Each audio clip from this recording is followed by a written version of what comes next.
Halo semuanya, Assalamualaikum warahmatullahi wabarakatuh. Salam untuk kita semua. Perkenalkan, nama saya Ferdi Pramudana, NIM saya 0528239777. Untuk saat ini, saya sedang menempuh pada Prodi Sains Data. Untuk sekarang, saya berada pada UIPJJ Jakarta. Pada kesempatan kali ini, saya akan membahas tentang proses lahirnya Pancasila dan pelajaran penting yang bisa kita ambil dari sejarah Pancasila bagi generasi muda kita saat ini. Mengapa kita perlu belajar sejarah Pancasila?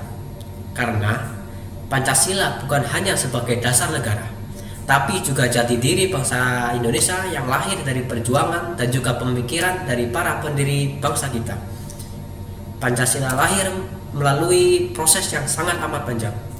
Semuanya berawal dari sidang BPUPKI pada tanggal 29 Mei hingga 1 Juni 1945. Dalam sidang tersebut, beberapa tokoh seperti Mr. Muhammad Yamin, Profesor Supomo, dan juga Insinyur Soekarno mengusulkan rumusan dasar negara. Tepat pada tanggal 1 Juli 1945, Insinyur Soekarno menyampaikan pidatonya yang berisi 5 prinsip dasar negara yang kita kenal sebagai Pancasila untuk saat ini.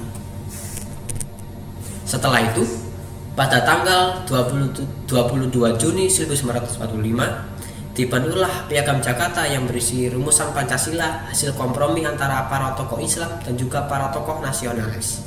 Berikut adalah cuplikan naskah asli dari Piagam Jakarta. Akhirnya, pada tanggal 18 Agustus 1945, PPKI secara resmi mengesahkan Pancasila sebagai dasar negara Republik Indonesia. Beberapa nilai Pancasila yang tercermin dalam sidang tersebut adalah: pertama, nilai persatuan. Para tokoh bangsa yang berbeda suku, agama, dan pandangan tetap bersatu demi kepentingan Indonesia. Lalu yang kedua, nilai musyawarah. Mereka berdebat, berdiskusi, dan mencari jalan tengah hingga akhirnya tercapai kesepakatan bersama. Lalu yang poin ketiga adalah nilai ketuhanan dan nilai kemanusiaan. Semua rumusan selalu berpijak pada nilai moral dan penghargaan terhadap sesama manusia.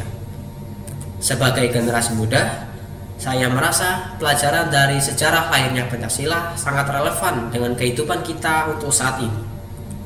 Dari para pendiri bangsa, saya belajar bahwa pentingnya persatuan di tengah perbedaan dan juga semangat untuk berdiskusi tanpa saling menjatuhkan. Di era sosial seperti sekarang, nilai-nilai itu penting agar kita tidak mudah terpecah oleh perbedaan pendapat yang ada dari kita semuanya. Jadi, marilah kita jadikan Pancasila bukan hanya sebagai hafalan semata, tetapi juga sebagai pedoman hidup kita sehari-hari, dan juga kita